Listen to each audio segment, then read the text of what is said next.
world of Pokemon, the moment you step foot outside of that first town, the possibilities are endless. And it all stems from a single sentence. What if? The what ifs in life grow into so many different sizes of ideas. From as big as the tallest skyscrapers in Castelia City, to simply blending berries for the ultimate Pokeblock. As gamers, we constantly find different ways of enjoying an experience we constantly find the dopamine fix for. And today, I found my dopamine hit. Now this one, or should I say this game, was tricky. Tomodachi Life is a very interesting game, and when it released a few weeks ago, I had to think to myself, Torisu, how can we create a fun video on this game? But of course, the only way this was possible is if it's Pokemon related. And so the what ifs began to stir, and finally, I figured it out. I turned my whole island into a Pokemon simulator vacation, including multiple different characters from both the anime and games that were picked via a wheel. But we don't stop there. To make this a truly special experience that's as real as it gets, I also studied every character and molded their personalities based on their characteristics from the games and anime. But we don't stop there, because I also created partner Pokemon for all the characters, which include a close one-to-one of the Pokemon's personality and cry. The game will simulate real interactions based on the characters. This is as real as you're going to get. And now it's time to show you my experience on Orange Island. But before Orange Island could become the ultimate Pokemon paradise, I needed to create the first resident. Me! The first character was myself, and because every Pokemon trainer looks completely different, I wanted to find a style that could work across everyone. The eyes, nose, mouth, expressions, all of it needed to feel consistent, while still giving each trainer their own identity.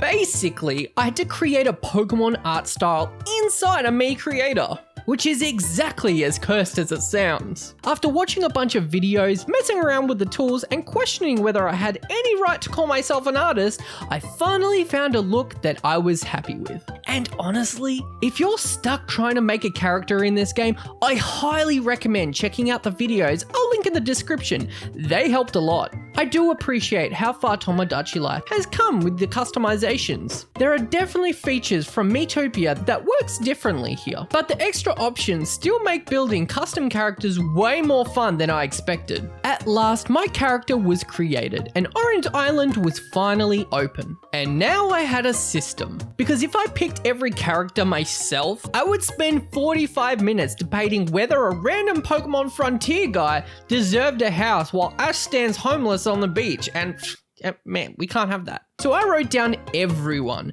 Trainers, professors, gym leaders, brain frontiers, Elite Four members, champions, team grunts, villains, rivals, everyone! Then I added them all to a wheel. Every time the island needed a new resident, fate would decide who joined next. No bias, no overthinking, no mercy. And for the very first spin, fate chose Red, the Kanto protagonist himself. And honestly, that being the first pick felt perfect. Out of every single Pokemon character this wheel could have chosen, it picked the silent final boss of the entire franchise. Red was actually pretty simple to create. He had a very clean design, very average facial features, and the only real issue was his hair looked a little too saturated. But once I got a hat on him, he would look so much better. And because I wanted this island to feel like the ultimate Pokemon experience, I didn't just make the characters look right. I made everything as accurate as I could. Height, birthday, voice, personality, everything. If these trainers were going to live on this island together, they needed to act like themselves. Red's personality was pretty easy to figure out. He doesn't talk much, but in the anime special, you can see his determination. So I made him stern, headstrong, and focused. Basically, if Silence had main character energy, it would be Red. You know what, Red? I couldn't have heard it better myself. I can imagine Red in this game being exactly like this. This is awesome. The first reaction got me hyped. It genuinely felt like seeing a Pokemon character off screen, just living an everyday normal life. Not saving the world, not fighting Arceus, just existing on an island like some kind of retired champion. And I immediately wanted more. One of the coolest features in this game is topics. Residents can build friendships based on what they talk about. So when my character wanted to befriend Red, I had to think, how could I actually make this happen? The answer was obvious. Pokemon battles. Because what else would Red talk about? Taxes? I even considered nicknames, but hey, Red doesn't really seem like the nickname type, so I skipped it for him. Red does not call you bestie. Red stares into your soul until your friendship level goes up. Next, the wheel chose Blaine, the Sinbar Island gym leader. And this was perfect, because if Red was the silent final boss, Blaine was the exact opposite, a walking fire hazard with riddles. Blaine was pretty simple to make visually, but he also gave me the perfect excuse to try the drawing feature, which was honestly way more fun than I expected. His personality made him an instant fit for the island. A little weird, a little chaotic, probably one chemical spill away from inventing Mewtwo again. Man, I really don't know what to write here. Blaine would talk about anything.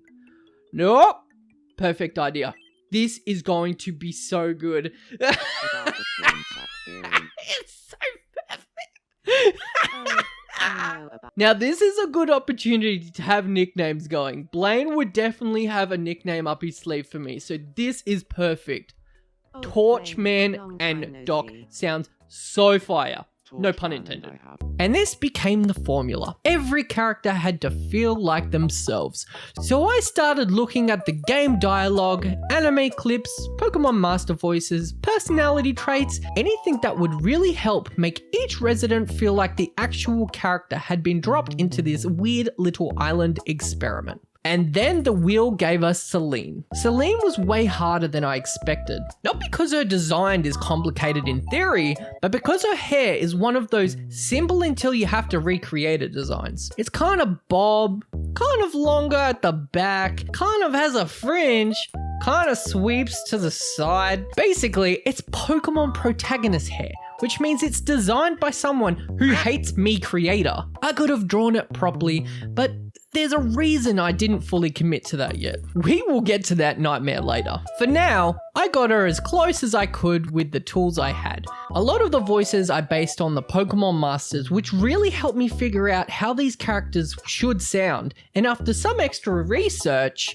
Celine's personality came together perfectly. Easy going. It's perfect. It's literally Celine from Alola. That is crazy. And the next one on the island is Tucker. Who is the Tucker? Tucker, the Battle Frontier brain. And let me tell you, this man was a pain. His hair and headband are basically his whole design, and recreating them here was like trying to assemble IKEA furniture with boxing gloves on.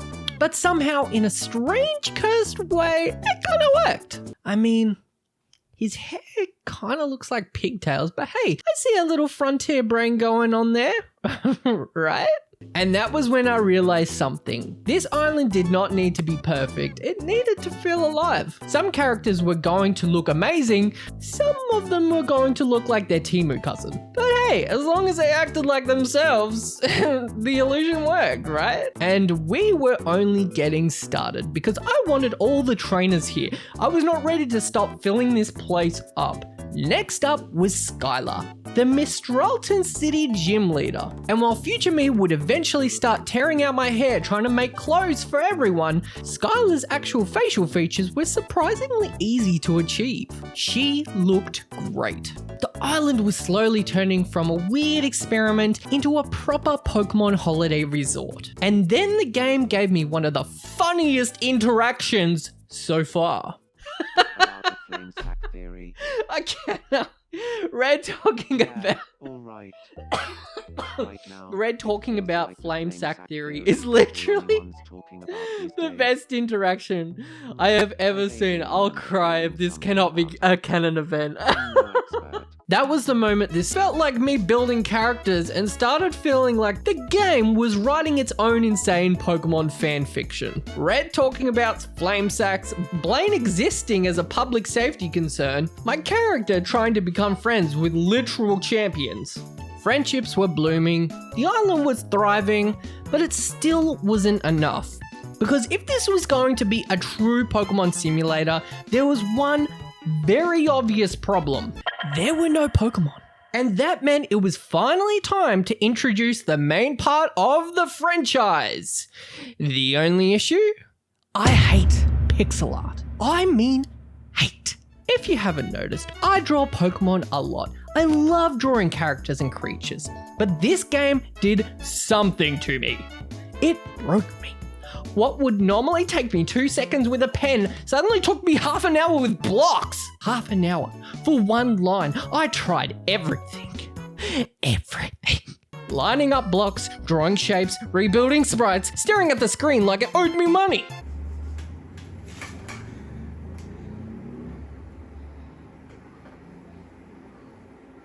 Eventually, after doing actual math, which is something no human should be forced to do for Pikachu, I figured out that the simple block shapes could work really well. So overworld sprites are usually used outside of battle with trainers. That became the perfect style. So I tested it with Pikachu. Oh my Arceus, this guy is so good! Oh my god! And just like that, Pokemon existed on Orange Island. Now the Pokemon had to follow the same rules as the trainers. They couldn't just look right. Their personality needed to match their cry, their traits, and their whole role in the series. And honestly, I was pretty proud of myself. Here you go, Red. Enjoy your new friend forever. Pikachu? What? Are you serious? Well, sorry, it's not a starter, buddy. So cute. I can't believe I did it. I've created this. It's literally a Pokemon game. That was when the whole thing clicked. This wasn't Tomodachi life anymore. This was Pokemon life. My character rounded up Red and Blaine, and we all moved in together to create the ultimate trio of Pokemon Masters. Which, I mean, to be honest, already sounded like the beginning of a very concerning sitcom. You know what? This is an extremely accurate conversation I have with other artists. I'm not even joking. We didn't stop there. The wheel kept spinning, and our next character was one of the most important Pokemon characters ever, N. Again, N was pretty simple in theory, but the hair? Oh, the hair! I knew I couldn't avoid drawing this time. So I jumped into the drawing tools and tried to give him the long green hair he deserved. It took a little while, but I finally started getting used to the system. And honestly, he looks so much better with the custom hair. I also decided not to just name him N, since his official name is Natural. I feel like that fit better for the island. Oh, this is going to be cute. Keep the trivia fire burning. This is perfect. I love this game. Oh, I love this game so much. The more I played, the more I realized how powerful the customization actually was. You can shape the interaction, personalities, voices, friendships, and topics in a way that makes each resident feel specific. Hey, it's not perfect, but when it works, it really works. Next up was Janine, the Fuchsia City gym leader. Her design was way easier to replicate and she fit the island perfectly. And at this point, Orange Island was growing faster. A little too fast. There was barely any room left for everyone. So I spent some time messing around with the island builder and expanding the space. Because apparently when you trap half the Pokemon universe in one place, zoning laws become an issue. You know what? I bet you what they're watching right now is from the Unova region. Like, you know, in the TV, in the studio. Yeah, 100%. It's a Tyranitar movie, I can tell you now.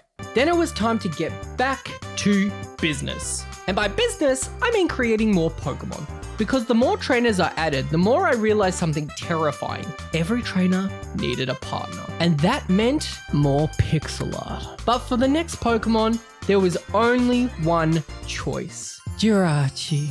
My favorite Pokemon, the tiny wish-granting star child, the reason for my existence. The little floating angel I have loved since a child. And now it was finally going to exist in the game. You're kidding, right? How dare you? How dare! This, my friends, is truly the peak of life. Like, I'm literally right there, walking on the beach with my beloved little angel. Oh my god, I love you, Jirachi! I love you! Seeing Jirachi float around the island was everything. I could have ended the video there and called it spiritual healing. But unfortunately, the Will had other plans. So I took a break from the colored block nightmare and created Arvin. And honestly, it was pretty easy. His design translated well, and I could immediately see him in the character. Then came Plumeria, who was one of the hardest characters to create and honestly did not come out exactly how I wanted. Some designs are just built different. Then Zinnia, who was much easier and looked really nice. Then Guzma, the troublemaker himself. Ah yes, hot-blooded.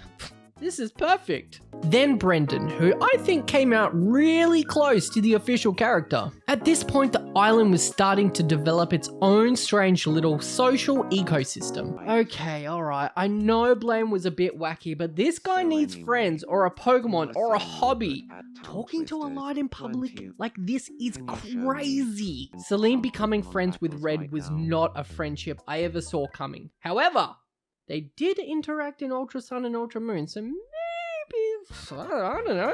I could actually sit here watching myself sit here watching Jirachi forever. This is a dream come true, to mindlessly watch my favorite Pokemon float around mindlessly within its own business. I love it.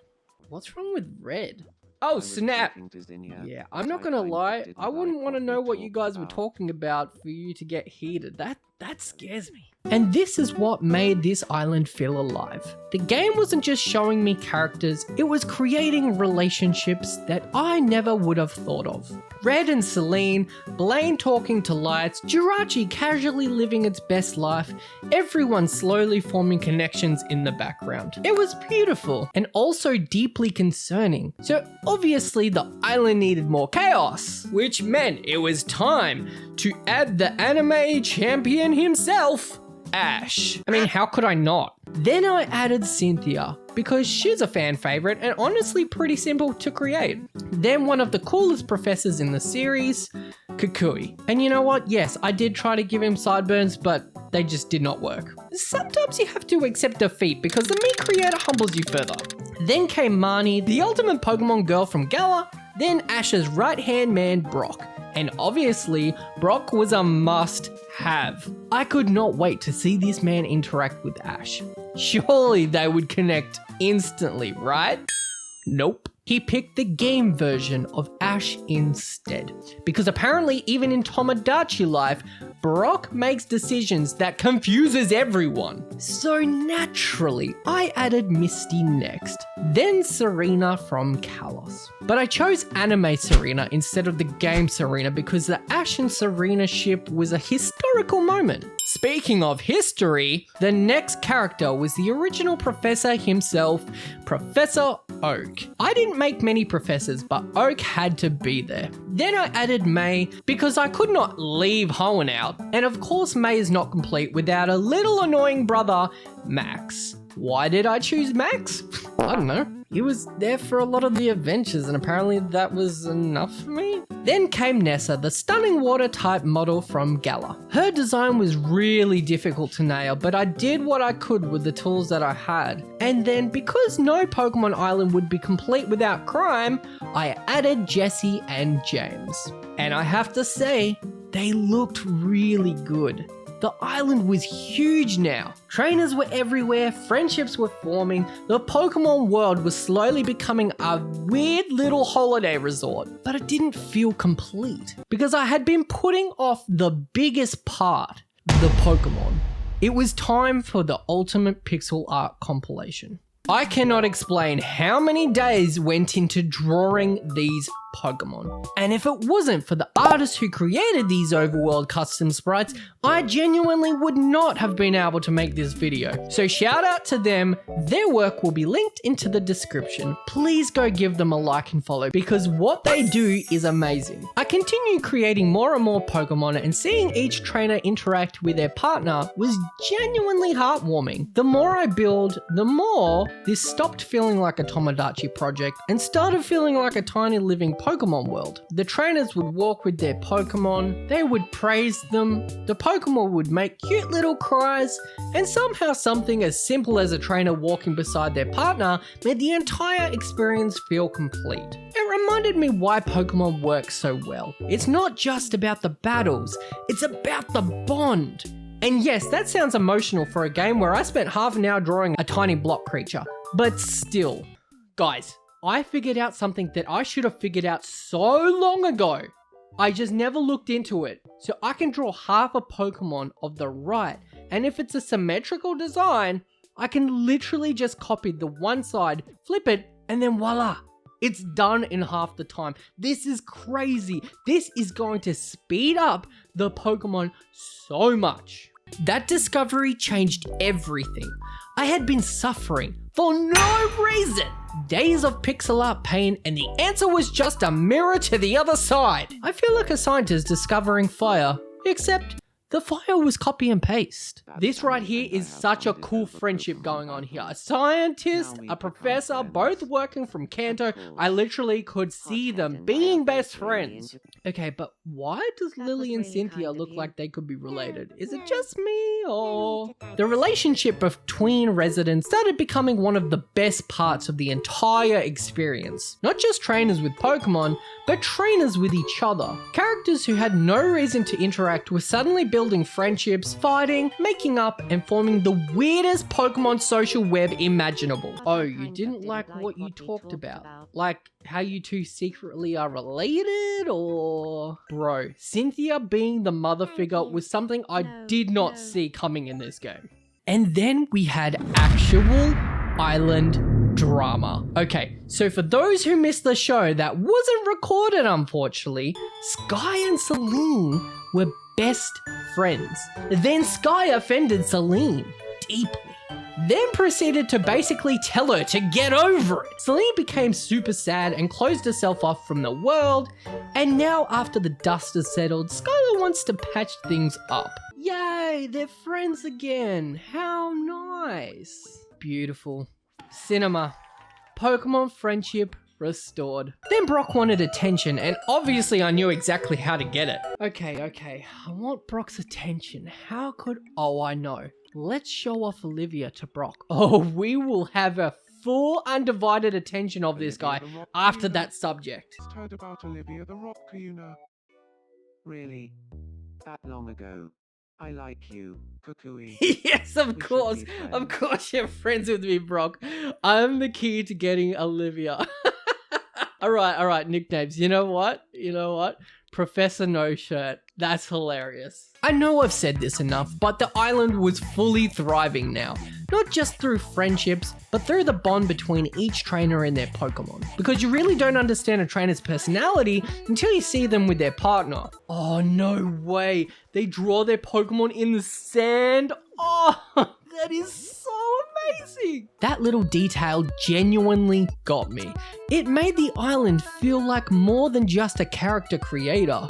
It felt like a place where these trainers actually live. So I decided the island needed more adjustments. I had extra items to use and I wanted the island to feel more fitting for the trainers. More places to hang out, more activities, more reason for these characters to exist before standing around and being weird. And at this point, I realized something else was missing. The clothing. A lot of characters looked close, but without the right outfits, they didn't really feel like themselves. So I started creating custom clothing. And honestly, using shapes made the process so much easier. Piece by piece, the characters started to come together. Some outfits looked shockingly close. Some were just, trust me bro, it's them, trust me. But overall, it made the residents stand out so much more. Of course, not every character needs custom clothing. Some of the official clothing was close enough. And for the harder designs, it wasn't worth losing my sanity again. Alright, this is truly a historical moment.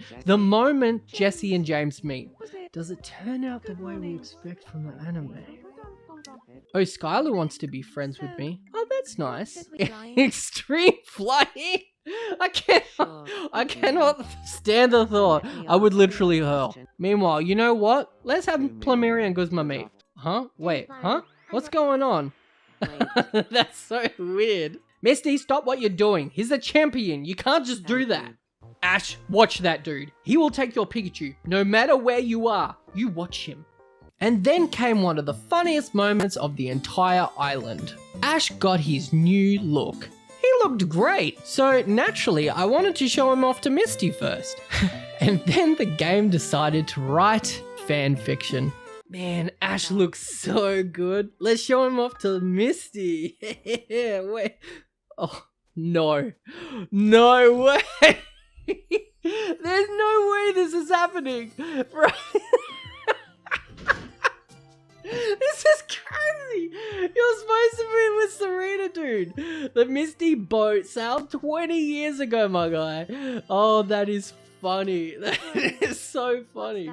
I could not believe it. I brought Serena here for history, and Ash immediately started steering the boat back to 1998. So obviously we had to fix this. Alright, Ash, let's get you lined up properly. It's time to meet your soulmate. But she seriously needs new clothes. That looks so much better now. And then because the island had fully become a Pokemon soap opera, more bizarre friendships and interactions started happening. You know, Celine has a point. I know she'd say this. That's actually crazy. Get out of here, Tucker. You love battle royals. You're literally a frontier brain. Oh, Brendan wants to be friends with Zinnia? Perfect. Let's talk about... what are we going to talk about? Asta's story. She quoted her destiny and not to mess with it. That's actually nuts. And she did exactly that in the Delta episode. What? I'm gonna have to call them Trouble and Space Boy. It fits so well for this story. The more I play, the more the game kept accidentally creating moments that felt weirdly accurate. Marnie and Plumeria wanting to be friends? You know what? That actually kind of makes sense. Both connected to rebellious groups, both have strong personalities, both absolutely look like they would judge you from across the room. Oh, there's something you didn't think of, Marnie, and Plumeria wants to be friends. Their common denominator? Easy! Leaders! Oh well, hey, it works! Marnie's impression got me. That was so funny. Yeah, look, I'm not gonna lie, I could actually see them being friends IRL. Then there was Max. You know, Max, you should be grateful. You're like 6, you shouldn't have your own Pokemon, but here you are. And then Skylar apparently had opinions. Tori fancies you? Sorry? That's wild, Skylar. Okay, I'm not gonna lie here, I like what Skylar wears, yes, but this is also super cute. 2 water-type gym leaders starting to get to know each other, and that felt like a make or break moment. Because when 2 trainers share the same type of speciality, either they become friends or one of them starts mentally ranking the other's entire team. Then Max wanted to be friends with Jessie, which is genuinely insane. Yo, what, Max? I know you're lying. You wanting to be friends with Jessie? Come on, dude. What world are we living in? That's wild, considering how much you dislike them. And James is sitting over there, just not having any of it. And somehow Plumeria and Janine actually made sense too. Yeah, I kind of see why Plumeria would want to be friends with Janine. They share similar Pokemon, despite one being a troublemaker and the other is disciplined. Then the game decided to drop this 500-year-old poison-type Pokemon on the island. Who? At this point, Orange Island was no longer under my control. I built the island, but the island had started writing itself.